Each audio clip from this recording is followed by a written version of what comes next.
I recently got some PR, y'all, and I got this new little camera from EMEET. It is the Pixy. It is their latest webcam. It is a PTZ dual camera PTZ. You can see with the two little eyes here. And it is their latest little webcam that does up to 4K 30 frames per second. And I've had the chance to play around with this camera a little bit and use it for some of my daily use for work. And I wanted to just quickly make a video talking about some of the features that I think work really well for this camera, and then some things that I think could be improved, as there's always something that we can improve on, right? And then I also wanted to do a comparison between the video quality of this camera and the OBSBot Tiny 2 Lite. So let's do it. So like I mentioned, this was PR. They reached out and asked if I wanted to try this camera. They did not tell me what the camera was. They did not have any strings attached. They just said, hey, we got a new camera coming out. We'd like to send it to you. So I'm under no obligation to say anything particular about this camera, or be kind, or neglect to mention very important things. You know, I hope they appreciate the feedback, and I hope you all appreciate the honest review. With that being said, also, this is the second camera that I've gotten from EMEET. I also have their Pico Plus camera, which is this little guy. This is just a little miniature webcam. I think this camera, it's so cute. I love the color. I think this is great for a portable little webcam. My qualms with these cameras, I'm gonna tell you in this video. I have a couple qualms with them, but the Pixy is an AI-powered dual camera 4K PTZ camera. So that means it has auto tracking. So when you use a certain hand signal, it's gonna follow you around. It has really fast autofocus. I will back that up. I think it has really good autofocus, and it also has gesture controls.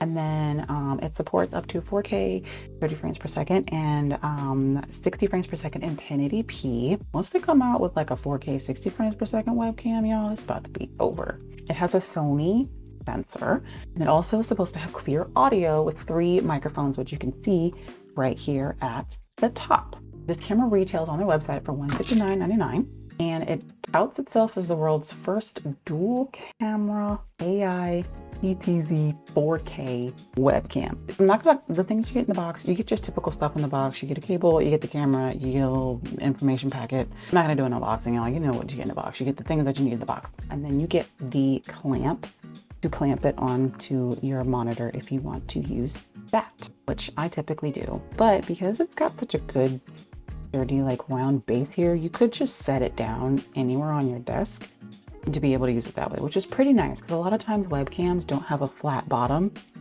for you to be able to just set it resting. So that's going to be really great for those of you who like want to get really cool POV shots in your room. Like I'm one of those people as I work on like my desk setup and stuff.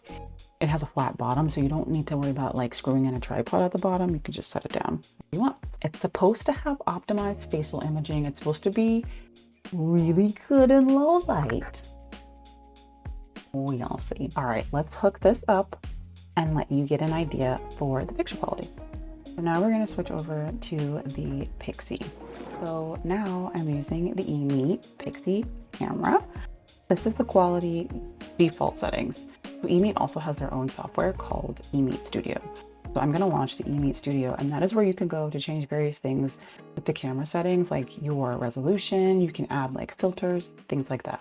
So now I'm in the EMEET Studio, and this is what it will basically look like when you come into it. And right now you can see it's in tracking mode, which is cool. So if I put my hand up, it goes back to standard mode. I like how rapid, like that was pretty quick. We're gonna go back to, you can also change it from here, but if this is the hand signal to do tracking and not tracking. Great, so now let's test the movement.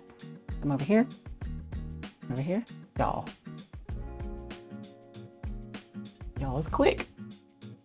It's quick. Okay. So, as you can see, when we came into here, it is right now on 1080p 30 frames per second. You can change it to you can change your frame rate here in the EMEET Studio software. So now we're in 1080p 60 frames per second. It's a little blurry. And then if we change it to 2K 30 frames per second, we're cropping in a little bit. And then if we change it to 4K 30 frames per second, we zoom out for some reason. But so you can also change your filters here. I would never play around with this. Gold is not bad. Gold kind of looks like you threw a little lead on there.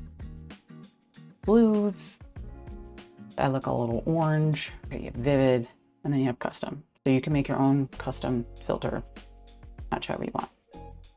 Over here is where you can also mess with your audio monitoring as well.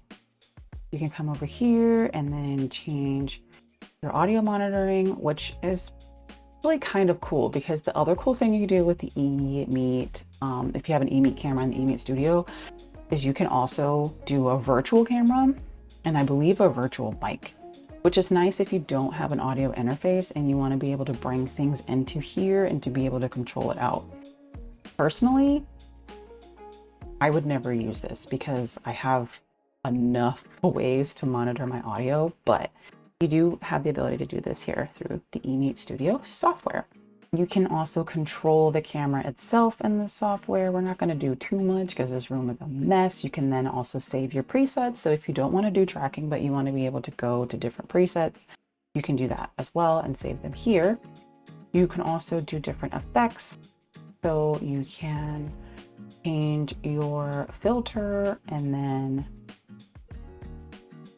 you have to go to customize first. You can change your filter and then bring things down.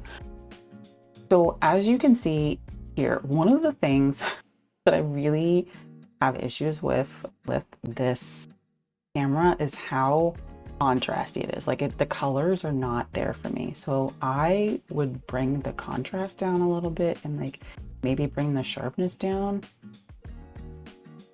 I don't know. The saturation is also a little bit too much, and the tone. So I would really have to come in here and play around with it. But I don't love the colors that come out of this camera at all. And if you have poor light, it's also a concern. I'm going to turn my big light off here so you can get an idea of what that light looks like as well. So then you can also change your focus mode. So you could do face tracking, central. You can like put it in a certain area. So maybe you're off to the side over here, but you wanted to focus on something in the middle. And then you can also change it to selected area tracking.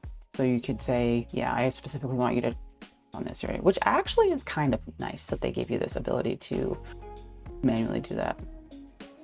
You have to come here and do that. Another great thing that I loved about this camera is the auto privacy mode. This is an issue I did not like with the OBSBot Tiny 2 Lite, which I sometimes have issues with, is when you plug it in, it's like automatically on and it automatically goes to face tracking. And sometimes I want to maybe like manually turn on the camera. And I found with the auto privacy mode, it is really quick to actually kick in. And I haven't had an issue where when I plug this in, it just immediately goes to tracking. So I will give EMEET that, or maybe I'm just not paying attention. So there you go.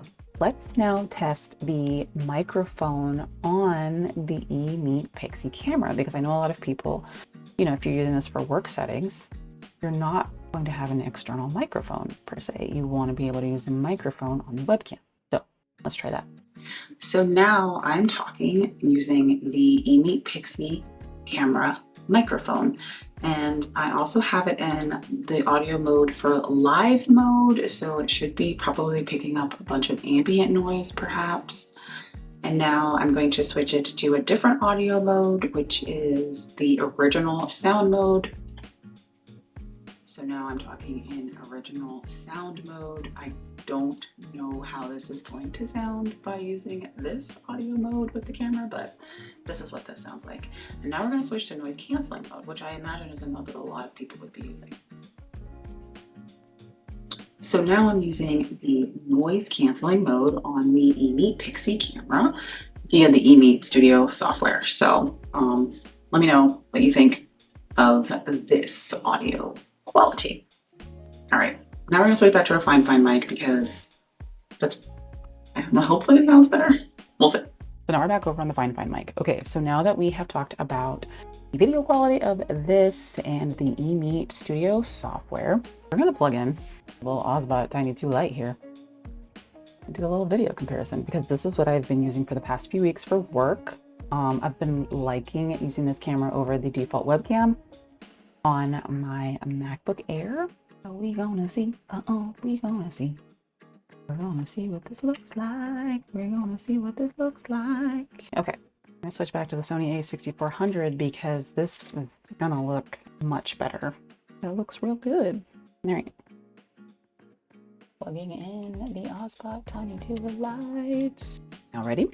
We're gonna bring in the EMEET Pixy. Here's Sony a6400, EMEET Pixy, OBSBot Tiny 2 Lite. Now we're gonna do face tracking. They're both on. All right. So, as you can see, there is a big difference in the picture quality. I've also noticed that the EMEET Pixy also, it's a little aggressive with the hand gesture thing. Like if I do things with my hands up here, it's thinking I am wanting it to follow my face when I'm not.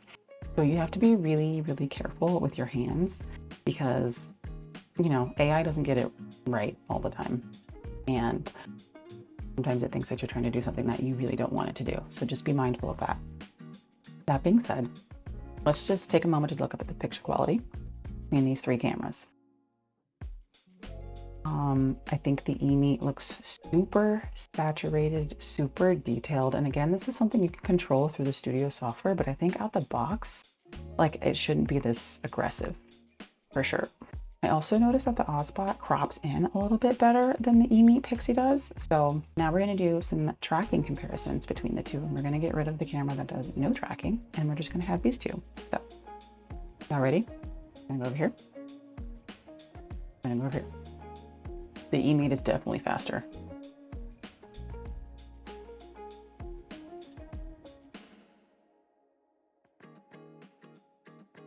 Yeah, it's way quicker. Yeah, if they could just figure out the picture quality, we'd be Gucci. Like, you know what I'm saying? All right. So I posted about this camera on Instagram and someone had asked about low light performance. So we're gonna do a low light performance comparison. We're gonna turn off, first let's turn off face tracking because it's gonna go nuts because it's not gonna be able to find me. So now I'm back with no artificial lighting. I have a grid light 27-inch light, and the OBSBot definitely looks better as far as that light. I'm going to turn off my monitor bar light here. I've still got, you know, light from the window over here, but it's not that great. EMEET got some work to do. And then I have lights on behind my monitor, so I'm also going to turn those off.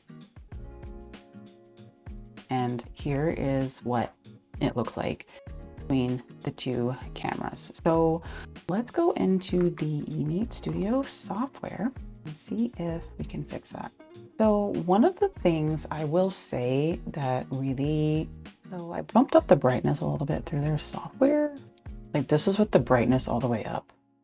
Does not look good at all. EMEET's definitely not doing as great. Let's see. Again, someone asked about low light performance. You're gonna need some lights, friends. You're gonna need some lights. We're gonna do face tracking in low light. Let's see. Oh, it's orange. How did I make it orange? Hold on. There we go.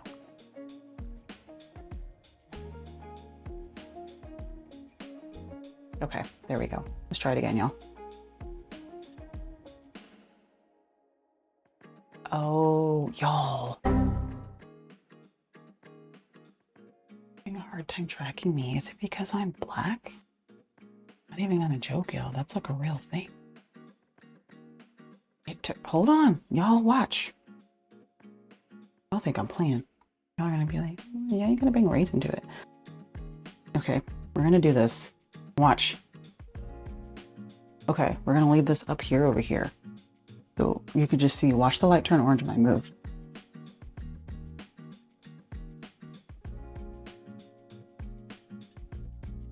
All right. This camera does not do good in low light. It does not do good trying to track brown people either. And there's not enough light. There's not enough, it just can't. It has a hard time distinguishing me, I guess, from what's back here. So let's turn the light back on and try this again.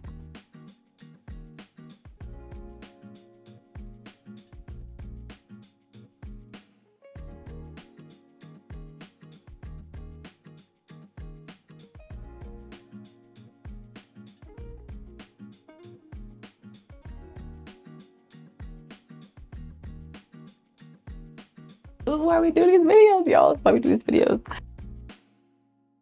So let me know in the comments what you think of the EMEET Pixy PTZ camera so far. I know this might not be the most aesthetic review, but I'm trying to give y'all like a very real, no like bells and whistles review, because y'all don't necessarily need the artsy fartsy stuff. We're just trying to see how this camera performs. Okay. What do we think? What do we think, friends? What do you think? I don't know. I know which one I think looks better. So now that we are back over here, I want to talk about 3 of the things that I think work really well for this camera that I really liked. One, I love the fact that it is really fast with the tracking. The tracking is faster than the OBSBot Tiny 2 Lite. It is very quick, and so long as you have decent light, I really love that. So if I am going to use this for different shots or angles, I'm able to make sure that it is tracking me well and quickly. The other thing I liked is how it has a flat base, so I could put this anywhere and I don't necessarily have to have it on a tripod. I think that's super great. And then the other thing that I liked was all of the customizations in the EMEET Studio software itself. I think were really great to have. The other thing I liked is how responsive it is to hand tracking and the gestures. I really liked how responsive it was to that. And then the other thing I also really liked about this camera was the fact that it has a really, like a true auto off. I really like that about it. If you don't have anything connected, you don't have AI, like you're not doing your face tracking, like it turns off really quickly and then it doesn't turn back on unless I open up something that actually is connected to the webcam. So I really like that about it. So it doesn't feel like you're always right on. The top 3 things that I really think need improvement with this camera. It does not save your default settings when you change them in the EMEET Studio software, which is the only way to change the camera settings. I am the type of person that films in 4K and it does not save 4K settings. It seems to default either back to 1080p 60 or 1080p 30, which looks like a potato with this camera with not really great light. So I actually emailed the EMEET team and asked them about that specific issue, and they said they are coming out with something to fix it in their software in like mid-July, so that it would be super great to see. Depending on when you're watching this video, it might be out already or it might not be out yet. But once they can fix the way to save your default camera settings and then bring that into whatever software you're using, that would be great. I use Ecamm Live to stream and the camera quality just does not look good. The other thing that I did not like about this camera, which y'all I didn't realize was a thing until I did the test. Low light performance is not there, especially if you have darker skin. And this is not something that I'm surprised at because let's just say a lot of software is not tested on brown people. We'll just say that much. A lot of things, facial recognition, doorbell cameras, AI tracking software, they're not tested on people that look like me, that are my shade or darker. And so as you saw, it had a hard time finding me with very low light. And that light wasn't even low, y'all. Like I still had light coming in and it had a hard time tracking me, whereas the OBSBot still looked good and still had no problem keeping up. But the EMEET could not keep up trying to find me and it just stopped tracking. And then the other thing that I don't like is I think it needs a bit more refinement, especially in the EMEET Studio software, to really add a little bit more control to the camera settings. I don't like how contrast and saturated it is, and it would be nice to be able to tweak that even more than you currently can with the software. The software doesn't really seem to get at the settings that I'd really like. It's either too extreme or it's not enough, and it looks very action camera-esque and not very cinematic podcaster, YouTuber, streamer-esque. And I think that is definitely an area where the OBSBot is beating them a little bit, but that is also like the OBSBot they're on their second, third generation of webcam, tracking webcam, so they've had a little bit of time. I think when EMEET continues to develop their cameras and their software and they learn how to really tune them a bit better, we'll definitely see some improvements there, but that was an area I think really needs improvement with this webcam. Overall, I have enjoyed my time using this camera. It is something that I'll definitely keep to pull out for different streams, different angles, and it's perfectly fine for work. It's better than the Apple MacBook Air webcam for sure. I just think if I was able to control the picture a little bit more and it could do better in low light, it could replace some of the other peripherals that I have. So that is my just quick review of this camera and quick demo and comparison. If you found this video helpful, please give it a thumbs up. That lets YouTube know that you found value in this video. If you have any specific questions or things that you'd want to know about this camera, please feel free to leave it in the comments. Thank you so much, EMEET, Albert, everyone over at that team for giving me the opportunity to check out this camera, no strings attached. I think that's great. And I think being able to continue to provide some of your products and samples to actual creators to give you feedback on how to make it even better is the way to go. So I hope to look forward to your next even greater camera, and I'm really going to be keeping my eye out for updates to the software to really be able to dial this in more, and I'll definitely do an update video when that does come out. But until my next video, thank you guys so much, and if you want to check out any more videos from me about tech reviews, cozy gaming, or advancing your tech career, feel free to check out any of the videos that are coming up next.